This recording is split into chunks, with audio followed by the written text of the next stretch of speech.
টাকা করে পকেটে রেখে দিলেন।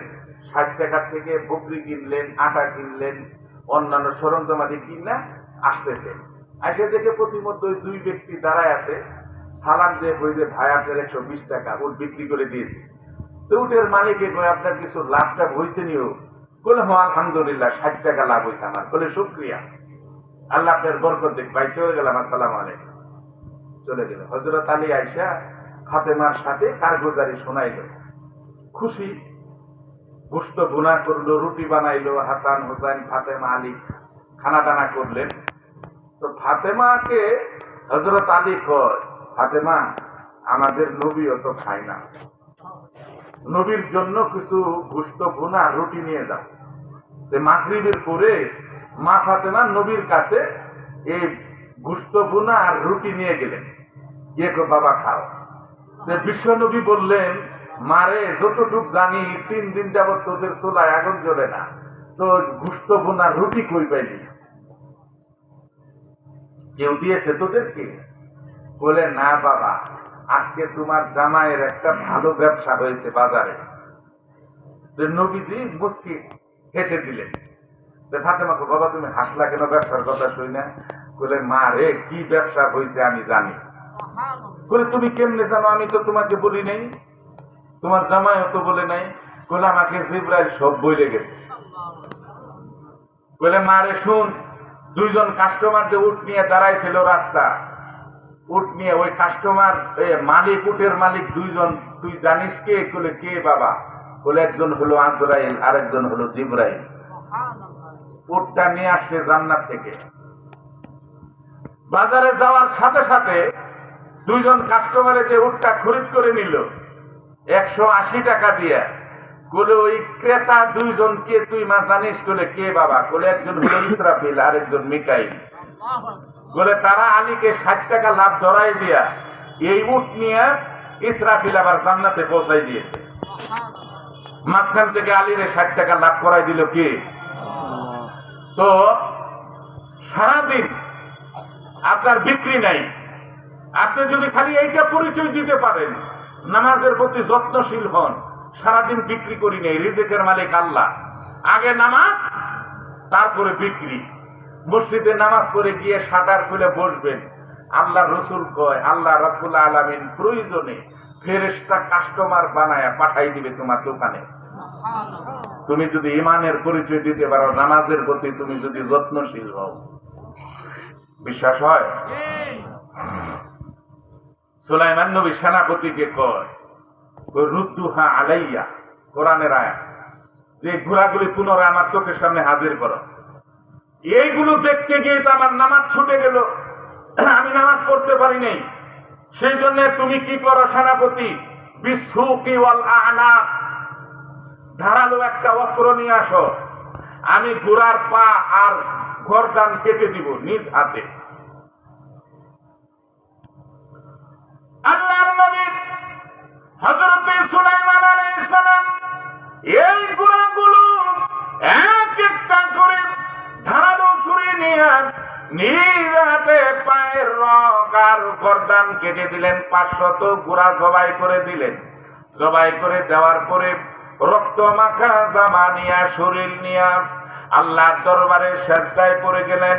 রব্বুল আলামিন, যে কারণে আমার নামাজ ছুটে গিয়েছে, কারণ আমি জবাই করে দিয়েছি, এখন আমি কি করতে পারি? রব্বুল আলামিন তুমি আমাকে পথ দেখাও। এইবার আল্লাহ রব্বুল আলামিন হযরত সুলাইমানকে ডেকে বলেন, ও সুলাইমান, আমি আল্লাহ রব্বুল আলামিন তোমার আমলের প্রতি সন্তুষ্ট হয়ে গেলাম। সুবহানাল্লাহ, আমি তোমার প্রতি খুশি হয়ে গেলাম, আমার আরশ তোমার জন্য খুশি হয়েছে।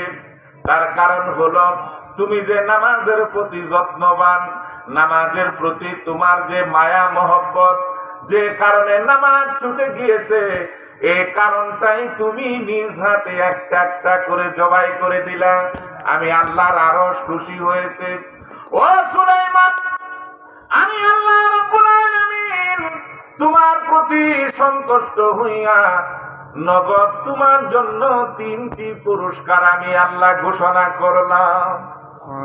নগদ, এটা বাকি ডাকি আল্লাহ রাব্বুল আলামিন বলেন, এবার নগদ পুরস্কার কি তুমি শোনো। আল্লাহ পাক বলেন, ফাসাখখারনা লাহুর রিহা তাজরি বিআমরিহি রাখাআন হাইসু আসাব। ও সুলাইমান, আমি আল্লাহ রাব্বুল আলামিন তিনটা পুরস্কার থেকে এক নাম্বার পুরস্কার হচ্ছে ডুবা সূর্যটাকে তোমার জন্য আবার ফেরত দিয়ে দিলাম। একটা নবীর জন্য আল্লাহ সূর্য ফেরত দিয়েছিলেন, আর কোন নবী রাসূলের জন্য দেয় নাই। এই হলো সুলাইমান নবী। আল্লাহ কয়, সুলাইমান তুমি আসরের নামাজ পড়তে পারো নাই, সূর্য ডুবে গেছে, ডুবা সূর্যটাকে আবার তোমার জন্য আমি ফেরত দিলাম, আসরের ওয়াক্ত বানাই দিলাম। তুমি আসরের নামাজ আদায় করার সাথে সাথে আবারও সূর্যটা ডুবে যাবে। আল্লাহর নবী সুলাইমান তাকায় দেখে সন্ধ্যার ভিতরে আবার আসরের ওয়াক্ত হয়ে গেল। সুলাইমান নবী 4 রাকাত নামাজ আসরের আদায় করলেন। আদায় করার পরে সালাম যখন দুপাশে ফিরালেন, আবার তাকায় দেখেন সাথে সাথে অন্ধকার হয়ে গেল। আল্লাহ রাব্বুল আলামিন কয়, সুলাইমান গো, এবার তোমার নগদ দ্বিতীয় পুরস্কার কি? আল্লাহ ডেকে বলে, সুলাইমান তোমাকে যে ঘোড়া দিয়েছিলাম, এই ঘোড়া তুমি নিজ হাতে জবাই করে দিলা। তুমি দেশ দেশান্তর কেমনে সফর করবে, কেমনে যাইবা? গাড়ি ঘোড়ার তো কোনো ব্যবস্থা নাই। সেই জন্য আমি আল্লাহ খুশি হইয়া তোমাকে এক্ষুনি একটি হাওয়াই তক্তি সিংহাসনের ব্যবস্থা করে দিলাম। হাওয়াই তক্তি সিংহাসন, এই সিংহাসন তাফসীরের কিতাবে আসে 27 মাইল লম্বা, 27 মাইল পাশ। কত বিশাল সিংহাসন! আল্লাহ কয়, সুলাইমান গো, এই বিশাল সিংহাসনটা আমি তোমাকে দিলাম। কেন দিলাম? তুমি নামাজের প্রতি যত্নশীল, এই সিংহাসন দিলাম। এবং এই সিংহাসনটা এমন দামি, সুলাইমান সিংহাসনের উপরে 1 ইঞ্চি পরিমাণ স্বর্ণের প্রলেপ দিয়ে দিলাম। এই সিংহাসনটা জমিন থেকে 9 মাইল উপর দিয়া বাতাসের সাহায্যে চলবে। এর তেল, ইঞ্জিন, ড্রাইভার কিচ্ছু লাগবে না। আল্লাহ রাব্বুল আলামিন কয়, সুলাইমান ওয়ালি সুলাইমান আর-রিহা আসিফাতান তাজরি বিআমরিহি ইলাল আরদিল্লাতী বারাকনা ফিহা ওয়া কুন্না বিকুল্লি শাইইন আলিমিন।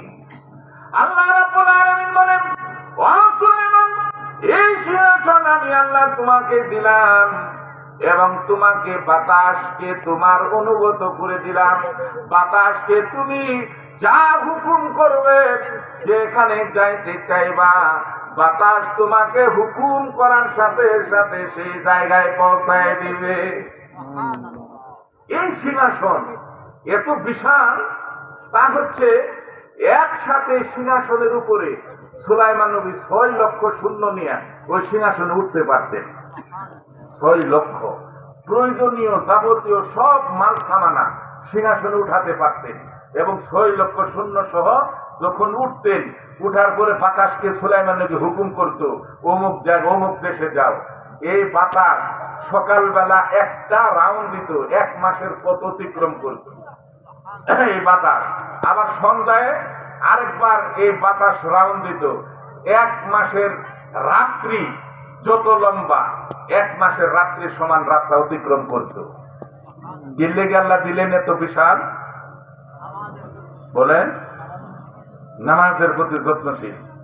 আমরা তো নামাজ পড়ি নাই, এশার নামাজ পড়ি নাই, আমাদের কোনো খারাপই লাগে নাই। ঠিক, মাগরিবের নামাজ পড়ি নাই, পড়তে পারি নাই, কোনো খারাপই লাগে না, তো পড়ে নিব। ফজর নামাজ যে পড়ি নাই, কোনো খারাপই লাগে না। নামাজের প্রতি কোনো মায়াই নাই, মহব্বতই নাই। মন চাইলে পড়লাম, সময় থাকলে, তা না হলে নাই। এই নামাজ কিয়ামত পর্যন্ত পড়লেও কথা বলবে না।